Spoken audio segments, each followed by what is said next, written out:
Les textes liturgiques du mardi 19 mars 2024.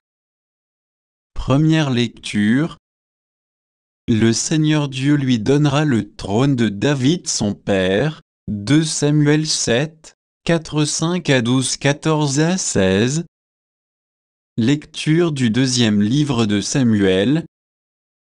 Cette nuit-là, la parole du Seigneur fut adressée au prophète Nathan. Va dire à mon serviteur David, ainsi parle le Seigneur, quand tes jours seront accomplis et que tu reposeras auprès de tes pères, je te susciterai dans ta descendance un successeur, qui naîtra de toi, et je rendrai stable sa royauté. C'est lui qui bâtira une maison pour mon nom, et je rendrai stable pour toujours son trône royal. Moi, je serai pour lui un père. Et lui sera pour moi un fils. Ta maison et ta royauté subsisteront toujours devant moi, ton trône sera stable pour toujours. Parole du Seigneur. Psaume.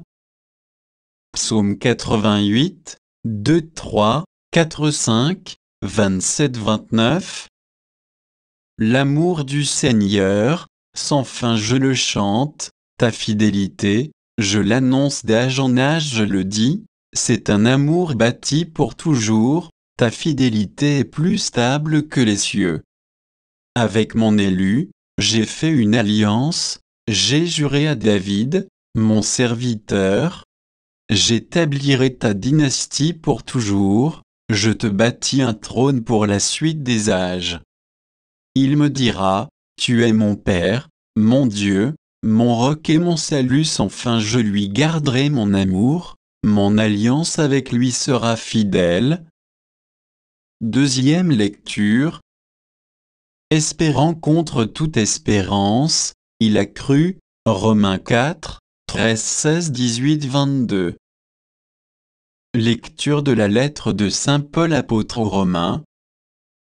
Frères, ce n'est pas en vertu de la loi que la promesse de recevoir le monde en héritage a été faite à Abraham et à sa descendance, mais en vertu de la justice obtenue par la foi. Voilà pourquoi on devient héritier par la foi, c'est une grâce, et la promesse demeure ferme pour tous les descendants d'Abraham, non pour ceux qui se rattachent à la loi seulement, mais pour ceux qui se rattachent aussi à la foi d'Abraham, lui qui est notre Père à tous. C'est bien ce qui est écrit. J'y ai fait de toi le Père d'un grand nombre de nations. Il est notre Père devant Dieu en qui il a cru. Dieu qui donne la vie aux morts, c'est qui appelle à l'existence ceux qui n'existent pas, espérant contre toute espérance. Il a cru, ainsi est-il devenu le Père d'un grand nombre de nations, selon cette parole. Telle sera la descendance que tu auras, et voilà pourquoi il lui fut accordé d'être juste. Parole du Seigneur. Évangile. Joseph fit ce que l'ange du Seigneur lui avait prescrit, Matthieu 1, 16, 18, 21, 24a. Évangile de Jésus-Christ selon saint Matthieu. Jacob engendra Joseph, l'époux de Marie, de laquelle fut engendré Jésus, que l'on appelle Christ. Or, voici comment fut engendré Jésus-Christ. Marie, sa mère, avait été accordée en mariage à Joseph, avant qu'ils aient habité ensemble, elle fut enceinte par l'action de l'Esprit Saint. Joseph, son époux, qui était un homme juste, et ne voulait pas la dénoncer publiquement, décida de la renvoyer en secret comme il avait formé ce projet.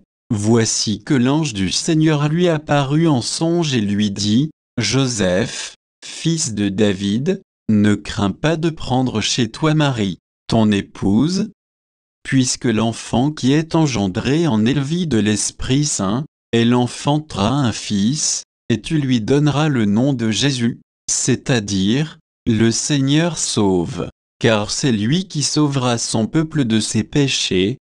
Quand Joseph se réveilla, il fit ce que l'ange du Seigneur lui avait prescrit. Acclamons la parole de Dieu.